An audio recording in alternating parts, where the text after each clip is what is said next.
Have you got any advice for 21-year-olds who, I guess, seem pretty lost and they don't really know which direction to go in?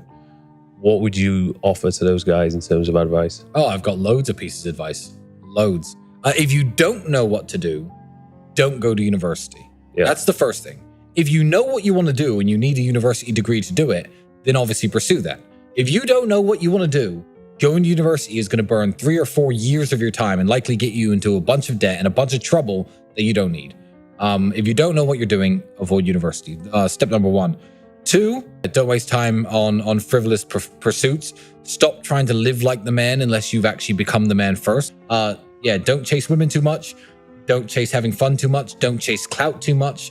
Don't try to be seen in cool places that you can't actually afford to be in. You know, Dubai is actually a very interesting example of this. I'm going to go off on a bit of a tangent here, but that's all good advice. It's simple. Dubai is a very good example of this because Dubai is a place where people can look like they're doing something big when they're doing absolutely nothing at all. Mm-hmm. There are hotels in Dubai, like the hotels I stay at, that are 1, 2, 3 grand a day, 10 grand a day. They do exist. And there are also hotels in Dubai up near the old town where, you know, the laborers and the workers stay that cost $35, $40, $50 a day. That does happen. You could fly to Dubai, and people do this. Men do this with no money because men don't have the ability to just, you know, hit dating apps in Dubai and live the good life. They come to Dubai with their friends. They have no money in their pockets. They have a nice shirt that they'll wear, fine. And they'll take a taxi from their really cheap hotel down to downtown, picture in front of the Burj Khalifa, click, picture in front of a Lamborghini, click. Now they're a guy with a picture in front of a Lamborghini in Dubai. They're a guy who hangs out in Dubai now. He's at the Burj Khalifa. He makes less than $1,000 a month, probably. You know, people do this. They literally clout chase based on location. And that is the biggest waste of time that I've ever heard of. You know, go on a vacation within your budget and have fun with your friends, by all means, and take your mind off trying to be somebody. But yeah, people pretend too hard today. And the effort it takes to pretend short term will make you look richer or cooler or more successful than you are. But if you take all the time that you spend pretending and actually invest it into trying to become what you're pretending to be, you'll get there. A lot of people, including my brother, who say that reading books is largely a waste of time. I used to have time to waste. Books are entertainment. People read and they think that reading is going to make them rich or make them successful. I feel like reading is putting your brain on pause. You know, you might be entertained for a while, but I just feel like it's a higher form of Netflix to me, you know? And even, you know, success books, you know, I saw a copy of Rich Dad, Poor Dad somewhere here in your apartment. Yeah. I'm not saying that reading that isn't entertaining. I mean, there's a movie called The Pursuit of Happiness about, you know, I don't know if you've seen a Will Smith movie where he gets successful and stuff, but it's still not going to make you rich. You were already who you were before you bought that book. I know that book isn't that old. But if you're young and you're broke and you don't have anything in life, I don't feel like these success-based, what I would call success porn books, these, you know, alter your mindset, alter your life kind of books are going to benefit you massively. I've read loads of books, but I read for entertainment. And then again, people think reading makes you smarter. I agree. And then they think smarter makes you richer. And I disagree. Mm-hmm. So again, some of the smartest people in the world are flat broke, working in some university somewhere, explaining, you know, physics theories to a bunch of kids who've paid their tuition fees. Some of them, and they're broke. So no, smart doesn't necessarily equal rich. So don't think reading equals smart, smart equals rich.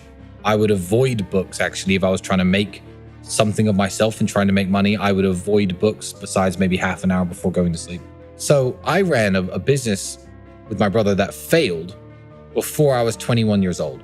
That qualified me more to run a successful business than anyone who from age 18 to 23 studied business at university for 5 years and got a master's in business.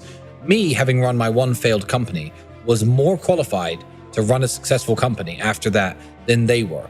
Because the person who they learned from at university doesn't run successful companies. It's just a bunch of book learning. It's a bunch of theory that isn't really applicable to real business, in my opinion. University has a monopoly on the borrowing power of young people. The financial borrowing power that I have as a multimillionaire is huge. Young people have none. If you're 18, 19, and you try to get a loan, you can't get one. University has a monopoly on this.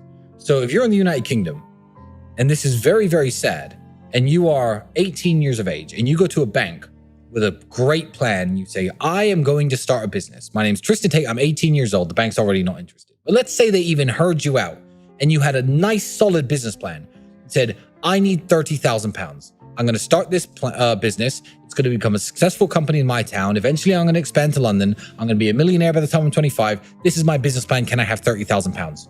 No. It will be no 100% of the time. If you're an 18-year-old kid and you say, hey, I want to be a pilot. I don't want to join the military and fight your bullshit wars that you want us all to fight to get a pilot's license.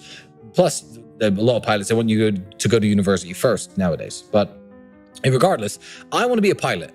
Can I borrow £30,000? I need this many hours of flying time at this airfield on these aircraft. If I complete all these various hours, I'll have a pilot's license by the time I'm 21. Then I want to apply to work for airlines. Can I borrow some money, Mr. Banker? No. Hi, I don't really know what I want to do with life. I'm 18. Don't really know what I want to do. So I'm going to study business, economics. Oh, here's your check for 60 grand, 70 grand. Ching, ching. Here you go. Enjoy paying it back one day. They have a monopoly on the borrowing power of young people. And I don't believe that if the battlefield was fair and amounts of money were offered for things like pilots' licenses, for things like business idea startups, I feel like if the borrowing power of young people was not concentrated and monopolized by university, young people could flourish so much better and so much more. But it is, which is why I'm going to plug very quickly the Real World, the educational platform myself and my brother have. We have 18 millionaires teaching 18 different modern ways of wealth creation. And the subscribe, it's $149 a month to join, but $49 a month after that to stay inside. $49. Everyone makes $49. And now you have 18 actual millionaires giving you lessons and telling you how to make money. Before you want to go to university, if you don't know what you're doing, go to the faculty car park. Go to the parking lot of your university where the teachers park and look what they're driving. You won't see one car that you'll ever want. Ever. So these are the people who are teaching you. These are the people who you're listening to.